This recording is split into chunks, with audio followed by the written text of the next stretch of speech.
እንዴት ናችሁ ውድ ቤተሰቦቻችን? ይህ ፉአድ ባህሩ የዩቲዩብ ቻናል ነው። እያደመጣችሁን እየተከታተላችሁን ስላላችሁ እጅጉን ከልብ አድርገን ነው የምናመሰግነው። በዛሬው ፕሮግራማችን የተለያዩ የዝውውር ጉዳዮችን በስፋት ወደ እናንተ የምናደርስ ይሆናል። ከኛ ጋር ስላላችሁ እኛንም እያደመጣችሁ ስለሆነ እጅጉን ከልብ አድርገን እናመሰግናለን። ዛሬ ማንቸስተር ዩናይትድን፣ አርሰናልን፣ ቼልሲ፣ ሊቨርፑል፣ ማንቸስተር ሲቲን ጨምሮ ሌሎችም የአውሮፓ ታላላቅ ክለቦችን የተመለከቱ እጅግ በርከት ያሉ የዝውውር ጉዳዮችን እያነሳን ቆይታን እናደርጋለን።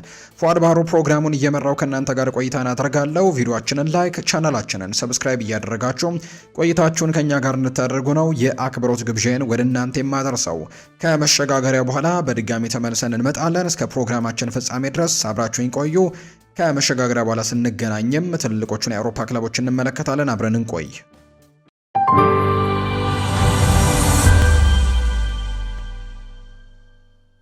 ወደ ቀዳሚው መረጃችን እናምራ።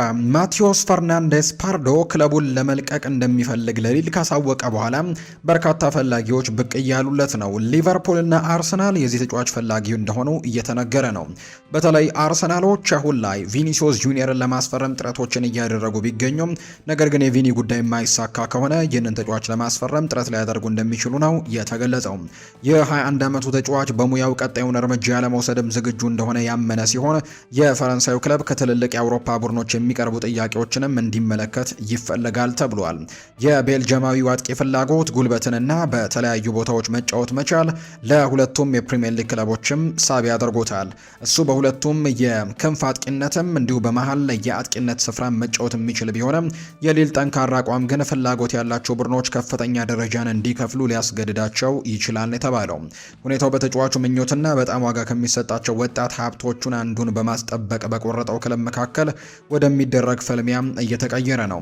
ሊል የአጥቂውን የመልቀቅን ጥያቄ ለመቀበል ፍቃደኛ አልሆነም። ሌኪፕ እንደዘገበው ማቴዎስ ፈርናንዴስ ፓርዶ ሊልን ለቆ መሄድ እንደሚፈልግ የተነገረ ሲሆን አርሰናል፣ ሊቨርፑል፣ ቼልሲ፣ አትሌቲኮ ማድሪድ ፍላጎታቸውን አሳይተውበታል።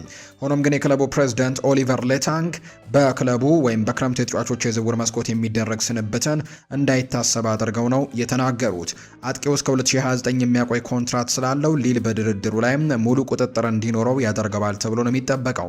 ሌሎች የመረጃ ምንጮች እንደሚናገሩት በተለይ ሐምዛ ኢግማን የተባለው ተጫዋች ከከባድ የጉልበት ጉዳት እስኪያገግም ድረስ ክለቡ እሱን እንደ ዋና የፊት መስመር አማራጭ አድርገው ነው የሚመለከተው። ማቴዎስ ፈርናንዴስ ፓርዶ እና ወኪሎቹ ቀደም ሲል የዝውውር ጥያቄ ለማቅረብ ፍቃድን ተሰጥቶት ነበር ብለው የሚያምኑ ቢሆንም ሌታንግ ግን ይህንን በጥብቅ አስተባብለዋል። ሳቢ የሆነ የፕሪሚየር ሊግ ጥያቄ ከመጣም ያ አለመግባባትም ተጨማሪ ውጥረትን ሊፈጥር እንደሚችል ነው የመረጃ ምንጩ ይፋ ያደረገው። የፍሬንች ሊግ ዋን ኦፊሻላዊ ድረገጽ የፈርናንዴስ ፓርዶን ፍጥነት መጨመር፣ ብልህ እንቅስቃሴና ፈጣሪነትን አጉልቶ ያሳየ ሲሆን እነዚያን ባህሪያትም ለሁለቱም ክለቦች የሚስማሙ ናቸው። እሱ ለሊል ከፍተኛ ተጽዕኖችን እያሳደረ የመጣ ሲሆን ማስቆጠር፣ እድሎችን መፍጠርና የተለያዩ የማጥቃት ቦታዎችንም ስጋት መሆን እንደሚችል በደንብ አሳይቷል። ለአርሰናል የግራ መስመር ላይም ውድድርን ሊፈጥር እንዲሁም ተለዋዋጭነትንም የማከል አማራጭም ሆኖ ሊያድግ እንደሚችል ነው በርካቶች የሚያምኑት። ሊቨርፑል ደግሞ በተለይም ሌላ የክንፍ መስመር አጥቂ መፈለጋቸውን በቀጠሉበት በዚህ ጊዜ ከተጋነኑ የዋጋ ጥያቄዎች ውጭ ያሉ አማራጮችን በሚያዩበት ወቅትም የተሻለ የመጫወት እድል ሊሰጠው ይችላል። ፈርናንዴስ ፓርዶ ምክንያታዊ ኢንቨስትመንት ሊሆን ይችላል፣ ነገር ግን የትኛውም ክለብ የተጋነነ የዋጋ ጥያቄን መቀበል የለበትም። እሱ ከፍተኛ አቅም ያለው ቢሆንም ገና ለዋንጫ የሚወዳደር ቡድን ቋሚ ተሰላፊነትን ግን ያረጋገጥ አይደለም። ሊቨርፑል በአሁኑ ወቅት የእሱ አይነት ተጫዋችን እንዲሁ ሊያስፈልገው ይችላል፣ ነገር ግን የአርሰናል የቅርብ ጊዜ ስኬትና ሚኬል አርቴታ ወጣት ተጫዋቾችን የማሳደግ ታሪክ ደግሞ በጣም ሳቢ ሊሆን ይችላል። የሊል እምቢተኝነት ስምምነቱን ከባድ ሊያደርገው ቢችልም ነገር ግን ተጫዋቹ የመልቀቅ ፍላጎት ማሳየቱ ዜናው እንዲህ በቅርብ የሚጠፋ አለመሆኑን ነው የሚያሳዩ መረጃዎችም በትልቁ እየወጡ የሚገኙት። ማንቸስተር ዩናይትድ የ25 ዓመቱን የሮማና የፈረንሳይ ብሔራዊ ቡድን አማካይ ማኑ ኮኔን ለማስፈረም ያለው ፍላጎት አሁንም እንደቀጠለ ነው። ተጫዋቹ 60 ሚሊዮን ዩሮ ይባል እንጂ ማንቸስተር ዩናይትድ ዝውውሩን ለማጠናቀቅ 50 ሚሊዮን ዩሮ ያክልም ለመክፈል ዝግጁ ነው። በመሆኑም ሁለቱ ክለቦች በመጨረሻም ስምምነት ላይ ይደርሳሉ ተብሎ ይጠበቃል። ኮሪዮር ዴሎ ስፖርት እንደዘገበው ከሆነ ማንቸስተር ዩናይትድ ከፈረንሳይ ዓለም አቀፍ ተጫዋች ወኪሎች ጋር በተጣጣመ ሁኔታ ግንኙነት እያደረገ የሚገኝ ሲሆን በመርህ ደረጃም ስምምነት ላይ ደርሰዋል። አሁን ላይ የሚቀራቸው የጣሊያኑ ክለብን ማሳመን ሲሆን ዝውውሩን በፍጥነት ማጠናቀቅ ይችሉ እንደሆነም ወደፊት የሚታይ ነው። ማንቸስተር ዩናይትድ በመካከለኛው የሜዳ ክፍል ላይ ተጨማሪ ቁጥጥርን፣ የተከላካይነት ጥንካሬ የሚያስፈልገው ሲሆን ማኑ ኮኔ ደግሞ ለነሱ ተስማሚ ተጫዋች ሊሆን ይችላል። እሱ የጨዋታ ፍላጎትን ለመቆጣጠርና በተከላካይነት ረገድም ለማገዝ ይረዳል። በጣሊያን ከሮማ ጋር እንዲሁም በዓለም ዋንጫ ከፈረንሳይ ብሔራዊ ቡድን ጋር ድንቅ ብቃትን ማሳየት ችሏል። ለእንግሊዝ እግር ኳስ የሚያስፈልጉ የአካልና የቴክኒክ ብቃቶች ያሉት በመሆኑ ማንቸስተር ዩናይትድን ለማሻሻልም ሊረዳ ይችላል ተብሎ ነው የሚጠበቀው። ማንቸስተር ዩናይትድ በዚህ የክረምት ወቅትም የመካከለኛ ክፍላቸውን ማጠናከር ቅድሚያ የሚሰጠው ተግባራቸው አድርገውታል። ቀደም ሲል በአንድሬስ ሳንቶስ እና በዩሪ ቲለማንስ ላይ ከፍተኛ ኢንቨስትመንቶችን ያደረጉ ሲሆን ኮኔ ማከላቸው ደግሞ ለሚመጣው የውድድር ዘመን የመካከለኛ ክፍላቸውን ሙሉ ሊያደርግ ይችላል ተብሎ ይታሰባል። ይህ አማካይ በቅርቡ የሳዑዲ አረቢያ ክለቦችን ጨምሮ ከሌሎች ክለቦች ጋርም ስሙ ሲያያዝ ቆይቷል። ማንቸስተር ዩናይትድ በሚቀጥለው የውድድር ዘመን በቻምፒየንስ ሊግ ከታላላቅ ክለቦች ጋር መፎካከር ከፈለገ በመካከለኛው ክፍል ተጨማሪ ጥራት የሚያስፈልገው በመሆኑ ዝውውሩን በፍጥነት ማጠናቀቅ ይኖርበታል። በዝውውር መስኮቱ መጀመሪያ ላይ ማቴዎስ ፈርናንዴስን ሳያስፈረሙ ከቀሩ በኋላ ኮኔንም የማጣት እድል ሊኖራቸው እንደሚችል ነው የመረጃ ምንጩ የተናገረው። አርሰናል የኒውካስል ዩናይትዱን አማካይ ብሩኖ ጊማሬሽን ለማስፈረም የሚያደርገው ጥረትን ወደ ማጠናቀቁ እየተቃረበ መሆኑ ተዘግቧል። ይህ የብራዚል ብሔራዊ ቡድን ተጫዋች በሴንት ጄምስስ ፓርክ ድንቅ ብቃትን ካሳየ በኋላ ከልጅነቱ ጀምሮ ከአርሰናሎች ጋር ስሙ ሲያያዝ የቆየ ሲሆን አሁን ላይ ግን ነገሮች ወደ መደምደሚያው እየተቃረቡ እንደሚገኝ ነው ዘገባዎች የጠቆሙት። በጉዳዩ ላይ የተለያዩ አዳዲስ ዘገባዎች እየወጡ ሲሆን ኢቭኒንግ ስታንዳርድ በ80 ሚሊዮን ፓውንድ ስምምነት ላይ ንግግሮችን ለመጀመር ማቀዳቸውን የተነገረው። በሌላ በኩል ፉትቦል ትራንስፈር አመርቂ ደረጃን በማቅረብም የጊማሬሽ ወደ አርሰናል መዘዋወርም እንዲጠናቀቅ አሁን ላይ ጥቂት የማጠናቀቂያ ስራዎች ብቻ እንደሚቀሩ ገልጿል።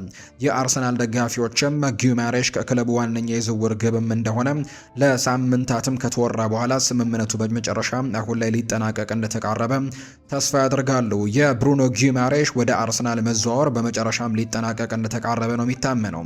በዝውውር ዜናዎች በተለይም በአርሰናል የዝውውር ዜናዎች ላይ እጅግ ተስፋ ከሚጣልባቸው ስሞች አንደኛው የዘ አትሌቲክ ባልደረባ ዳቪድ ኦርነስቲን ነው። ሆኖም ግን ከሁለት ሳምንታት በፊት ከተናገረው ዘገባ በኋላ በጊማሬሽ ላይ አዳዲስ መረጃዎች እንዳሉ ነው የሚናገረው።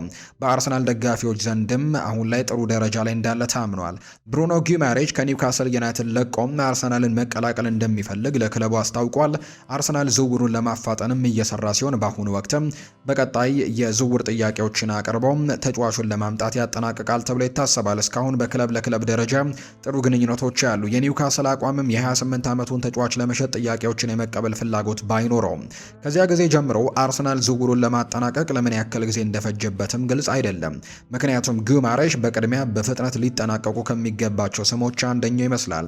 ቀደም ሲል ቼልሲ ሞርጋን ሮጀርስን ለማስፈረም አርሰናልን ቀድሞት የነበረ በመሆኑ በዚህ ዝውውር ላይ ተመሳሳይ ነገር እንዳይከሰትም በጥንቃቄ እንደሚሰሩ እርግጠኛ ሆነው ሲናገሩ ነበር።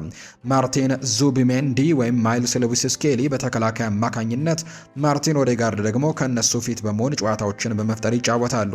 የጊማሬሽ መምጣት ሚኬል አርቴታ ታክቲክ እና የተጫዋቾች መረጣ ላይ ምን አይነት ተጽዕኖ እንደሚኖረው ማሳየቱ አስደሳች ይሆናል። ምክንያቱም የ28 ዓመቱ ተጫዋች በኦዴጋርድ ቦታም በተመሳሳይ ሚና መጫወት የሚችል አይነት ነው። ያ ካልሆነ ደግሞ በዙቤሜንዲ ወይም በሉዊስ ስኬሊ ከተሰላፊነትም ወደ ሁለተኛ አማራጭነትም ሊገፋቸው ይችላል።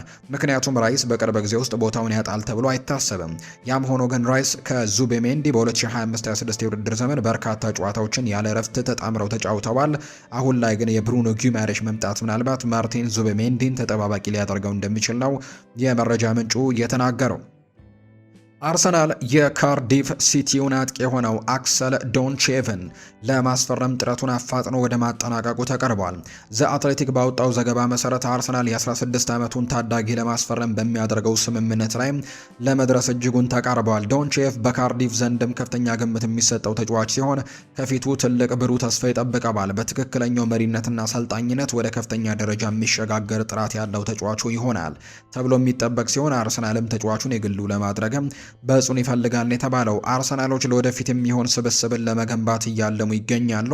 በመሆኑም ይሄ የ16 ዓመት ታዳጊ ለረጅም ጊዜ ስኬታቸው አስፈላጊ ተጫዋች ሊሆን ይችላል። የፕሪሚየር ሊጉ አሸናፊ ክለብ የመቀላቀል እድልን ማግኘትም ለተጫዋቹም ቢሆን እጅግ አጓጊ እንደሆነ እየተነገረ ነው። በእግር ኳስ ሕይወቱም ትልቅ የእድገት እርምጃ ይሆናል።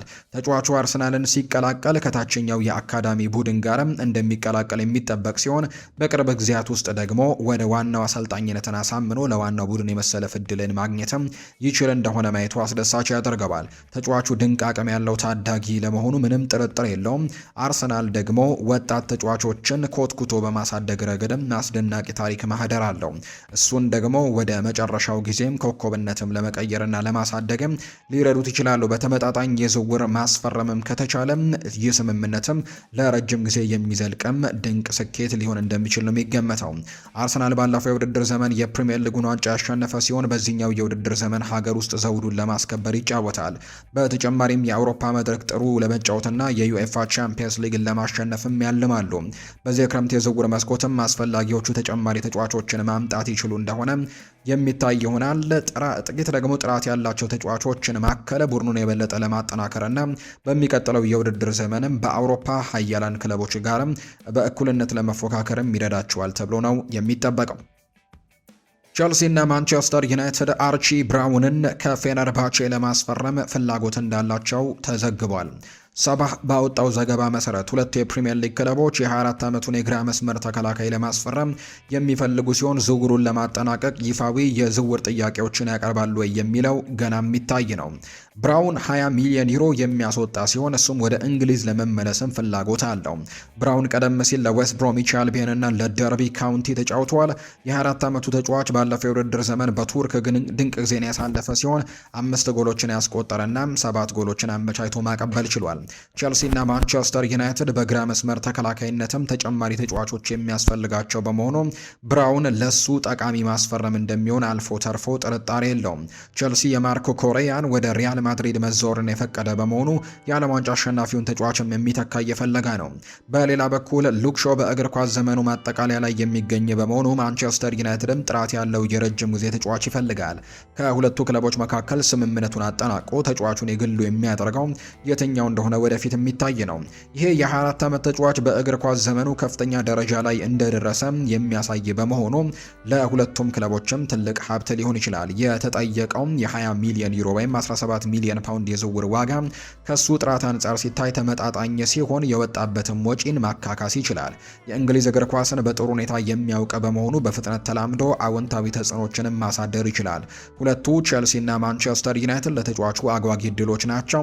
ማንቸስተር ዩናይትድ በሚቀጥለው የውድድር ዘመን የቻምፒየንስ ሊግ ተሳትፎን ማቅረብ የሚችል ሲሆን ቸልሲ ግን የትኛውም የአውሮፓ ውድድር ላይ እንደሌለበት ነው የሚታወቀው። ማንቸስተር ዩናይትዶች የሪያል ማድሪዱን ፈረንሳዊ አማካይ ኦሪዮል ሹዋሜኒን ለማስፈረም አሁንም ፍላጎቶች ያሏቸው። ቲም ቶክ ባወጣው ዘገባ መሰረት ማንቸስተር ዩናይትድ በ26 ዓመቱ የተከላካይ አማካይ ላይ አዲስ ክትትሎችን እያደረጉ ሲሆን ይፋዊ የዝውውር ጥያቄዎችን ማቅረብ አለማቅረባቸው ወደፊት የሚታይ ነው። ማንቸስተር ዩናይትድ የ26 ዓመቱን ተጫዋች እንደ ህልም ፈራሚ አድርጎ እንደሚመለከተው ቢዘገብም ሪያል ማድሪድ ግን የተጫዋቹን የመሸጥ ፍላጎት የለውም። አዲሱ አሰልጣኝ ጆዜ ሞሪኒዮ የፈረንሳይ ብሔራዊ ቡድን ተጫዋቹን በክለቡ ማቆየት እንደሚፈልጉ አስቀድመው ለክለቡ አስተዳደር አሳውቀዋል። በመሆኑም ማንቸስተር ዩናይትድ ዝውውሩን ያጠናቅቃል ብሎ ማሰብ እጅግ አጠራጣሪ አድርጎታል።